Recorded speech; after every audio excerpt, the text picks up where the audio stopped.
Assalamualaikum warahmatullahi wabarakatuh.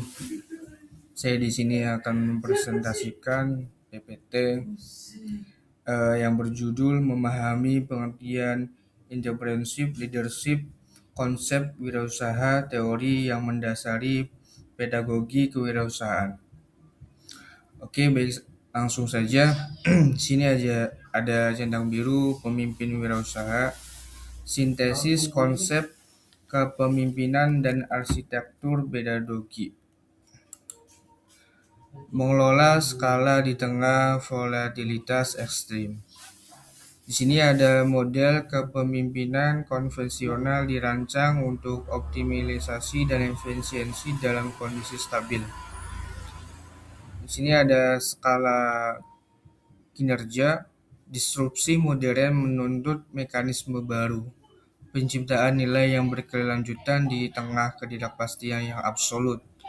Dibutuhkan perpaduan antara navigasi manajerial dan insting inovasi. Selanjutnya, mendefinisikan ulang esensi kewirausahaan. Kewirausahaan bukanlah sekadar aktivitas bisnis, ialah adalah disiplin perilaku untuk mengubah risiko abstrak menjadi nilai nyata. Yang pertama di sini ada kurva risiko nilai. Nilai yang diciptakan, waktu progres, toleransi ambiguitas, eksperimentasi dan validasi, dan penciptaan nilai baru.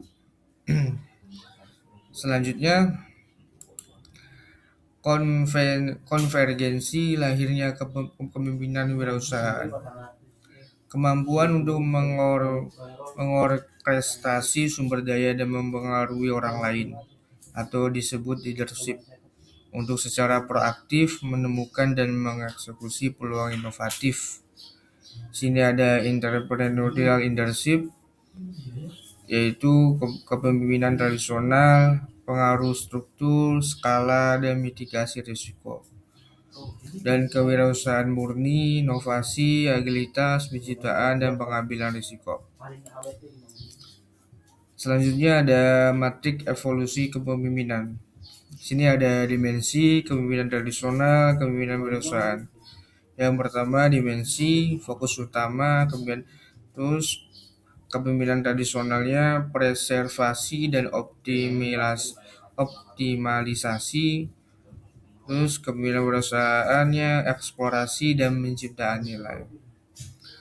Oke, selanjutnya di sini ada metavigasi spektrum ekstrim. Pemimpin wirausaha bertindak sebagai mekanisme penyeimbang. Mereka menyuntikkan struktur ke dalam ide-ide kacau dan menyuntikkan agilitas ke dalam sistem yang terlalu kaku. Eksplorium dinamis zona pemimpin wirausaha.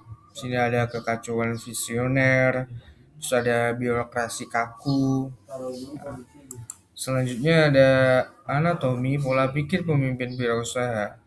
Visi eksploratif, kapasitas untuk melihat pola dan peluang di mana orang lain melihat anomali atau krisis. Keberanian berbasis data, mengambil inisiatif bukan karena keberanian buta, melainkan melalui validasi hipotesis yang cepat. Resiliensi kognitif, kemampuan untuk memproses kegagalan sebagai umpan balik sistem, bukan kekalahan personal. Oke, selanjutnya paradoks instruksi klasik. Sini ada kewirausahaan dan kepemimpinan adaptif tidak dapat ditransfer melalui instruksi pasif atau hafalan teori. Mengajarkan inovasi melalui metode konvensional akan menghasilkan kepatuhan, bukan inisiatif. Solusinya membutuhkan perombakan total pada arsitektur pedagogi. Infrastruktur tradisional, pola pikir adaptif. Oke, baik, selanjutnya ada matrik paradigma pembelajaran. Jadi di sini ada paradigma pembelajaran juga, sahabat-sahabat semua. Ada dimensinya itu peran pendidik. Tradisionalnya otoritas pengetahuan, pedagoginya kewirausahaan, fasilitator ekosistem.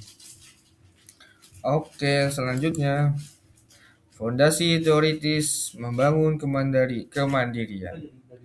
Arsitektur pembelajaran mandiri yaitu ada konstruktivisme, pengetahuan tidak ditransfer melainkan dikonstruksi secara aktif oleh pembelajar melalui interaksi dengan lingkungan dan pengalaman nyata. Terus ada heutagogi pembelajaran yang ditentukan sendiri. Pembelajaran mengendalikan apa dan bagaimana mereka belajar, mensimulasikan otonomi mutlak seorang wirausaha. Selanjutnya ada roda gigi pedagogi. Yang pertama ada pengalaman konkret, yang kedua ada observasi reflektif, yang ketiga ada konseptualisasi abstrak, yang keempat ada eksperimentasi aktif. Pengalaman konkret merelakan siswa menghadapi tantangan bisnis atau kepemimpinan nyata. Observasi reflektif menganalisis kegagalan atau keberhasilan dari pengalaman tersebut. Konseptualisasi abstrak membangun teori dan strategis baru berdasarkan refleksi. Eksperimentasi aktif menguji strategi baru tersebut kembali ke dunia nyata. Selanjutnya dari pengalaman menuju kesadaran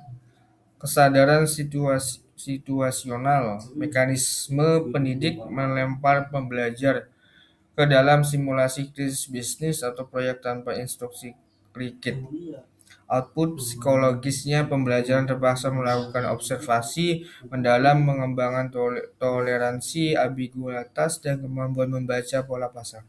Kegagalan awal menjadi bahan baku refleksi, bukan hasil akhir. Oke, selanjutnya ada dari konsep menuju eksekusi ya.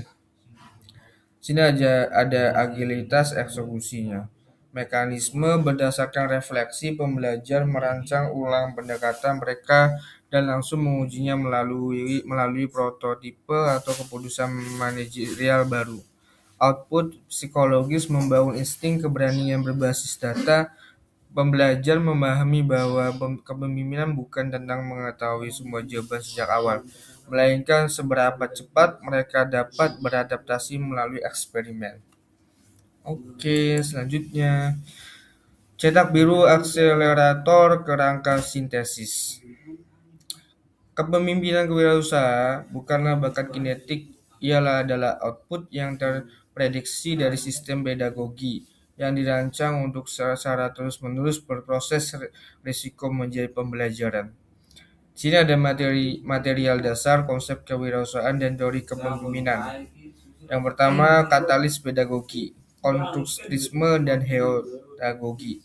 Produk akhirnya pemimpin wirausaha adalah bos CEO. Selanjutnya adalah ekosistem pembelajaran, ruang aman untuk gagal.